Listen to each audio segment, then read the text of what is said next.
एक बार गौतम बुद्ध से उनके एक शिष्य ने पूछा, गुरुजी कृपया हमें बताएं कि कर्म क्या है। गौतम बुद्ध ने अपने शिष्य से कहा कि कर्म को समझने के लिए मैं तुम्हें बुलंद शहर का राजा घोड़े पर बैठकर अपने राज्य का भ्रमण कर रहा था।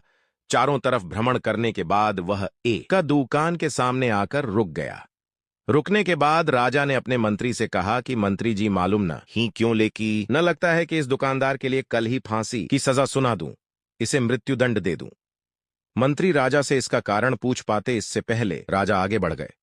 मंत्री ने इस बात का कारण पता करने के लिए अगली सुबह भेस बदली और आम जनता का रूप लेकर दुकानदार के पास जा पहुंचा। दुकानदार चंदन की लकड़ी बेचने का काम किया करता था।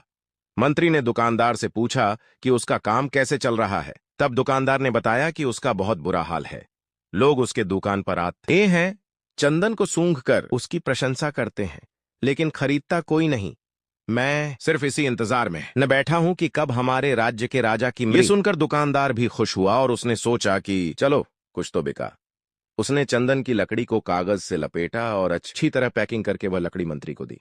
मंत्री अगली सुबह चंदन की लकड़ी लेकर राजा के दरबार में पहुंचे और राजा से कहा कि महाराज, वह जो दुकानदार है उसने आपके लिए तोहफे के रूप में चंदन की लकड़ी भेजी है। ये सुनते ही राजा बहुत खुश हुए और मन ही मन सोचने लगे कि मैं बेकार में उस दुकानदार के बारे में गलत बातें सोचा करता था। उसने चंदन की लकड़ी को हाथ में लिया, उसमें बहुत ही अच्छी सुगंध आ रही थी। राजा इससे बहुत ही खुश हुए और उसने दुकानदार के लिए ये कहानी जब खत्म हुई तब गौतम बुद्ध ने अपने शिष्यों से पूछा कि अब आप बताएं कि कर्म क्या है। शिष्यों ने उत्तर देते हुए कहा कि शब्द ही हमारे कर्म हैं। हम जो काम कर रहे हैं वही हमारे कर्म हैं, जो हमारी भावनाएं हैं वही हमारे कर्म हैं। गौतम बुद्ध ने सभी शिष्यों के जवाब सुनने के बाद कहा, आपके विचार ही आपके कर्म हैं।